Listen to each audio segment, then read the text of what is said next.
This is Reality Dispatch, written by Jim Mintz. There was no election. It was a referendum. The state legislature called for a consensus on the manner and form of how an execution was to be performed.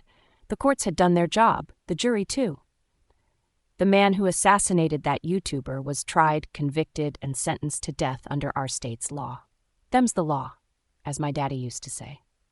But Neil McCougan went door to door with a petition not 24 hours after the verdict was carried out and tried to get everyone's signature on the list to present to the governor.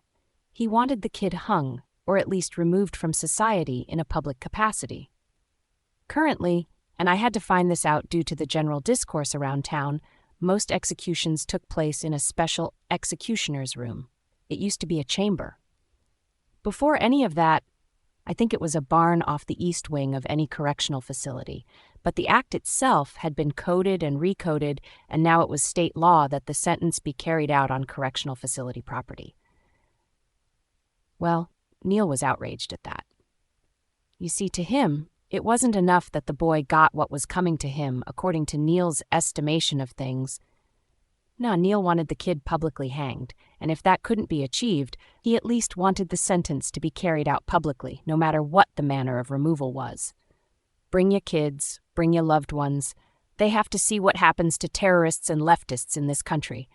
They have to know that this is what we think of lefty commie bastards, he'd say when he knocked on your door. There was a town hall some 2 weeks before the vote. The mayor spoke, the governor spoke, Neil spoke. The longest. He got the loudest reaction from those in attendance. I remember talking with Nancy later that night, wondering if he would use his newfound local fame to make a bid to run for mayor. Wouldn't surprise us if he did. They all spoke. They all put forward a case as to why this kid should be publicly killed. Everyone was in agreement. No one spoke against. The vote was to go ahead anyway, because the governor was not convinced that the signatures Neil had amassed was evidence of a widespread majority in favor. He received a loud jeer when he told the crowds this at the town hall. The boos echoed off the walls of the high school basketball court. Neil booed the loudest. He shot that boy in cold blood on our famous university campus. He made our kids scared to go out and be young. He gave our young people a bad name. Now no one wants to socialize. No one wants to hang out in our bars and coffee shops and restaurants and our malls. These kids are all traumatized. He's given them all PTSD. Well, since we all got PTSD from the sight of this brutal killing, I say we continue with our bad dreams just a little bit longer and make one more to add to the mix. What's the harm? Am I right, folks? You're already scarred from what we seen when he killed that boy. Let's close the book on this kid and have him offed in the same way. Death by firing squad, I say. A cheer erupted. If that's too heinous for you, bring out the gallows like our forefathers used to. They must have done something right. I don't remember there ever being any public assassinations when the gallows were on full display. Another cheer. The windows were rattling. If you're with me, you gotta vote with me, he implored. People stood and cheered and yelled and swung their fists in the air. A lone small hand stood up after the official speakers had completed their rabble-rousers. She had to be 13, maybe 14. Slight, tender little thing. No one could hear her speak into the microphone at first. "Speak up!" they'd yelled from the back, making her task a more intimidating one. "You gotta stand closer."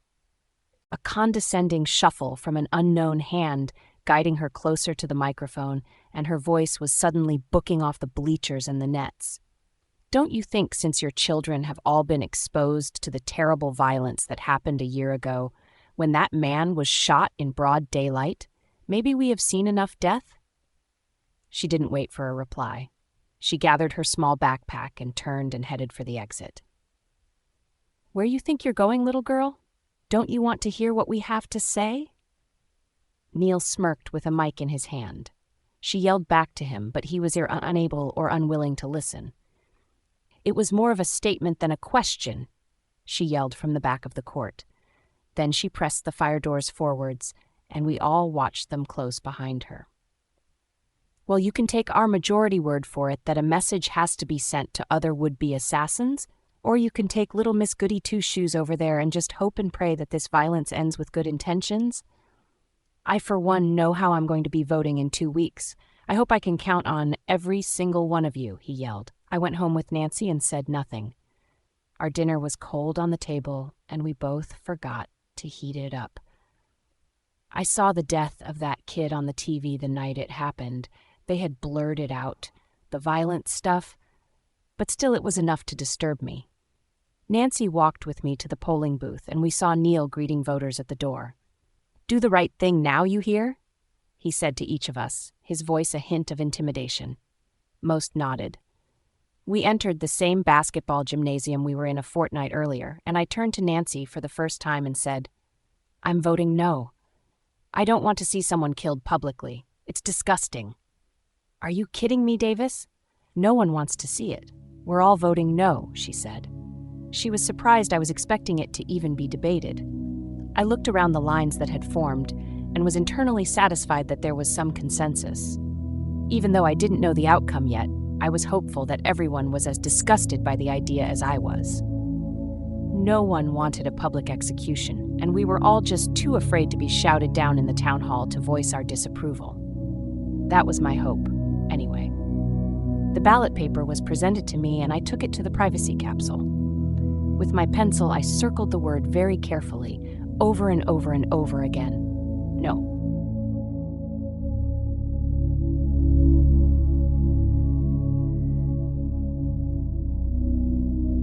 For more stories of fact-based fiction, head to jimmins.substack.com.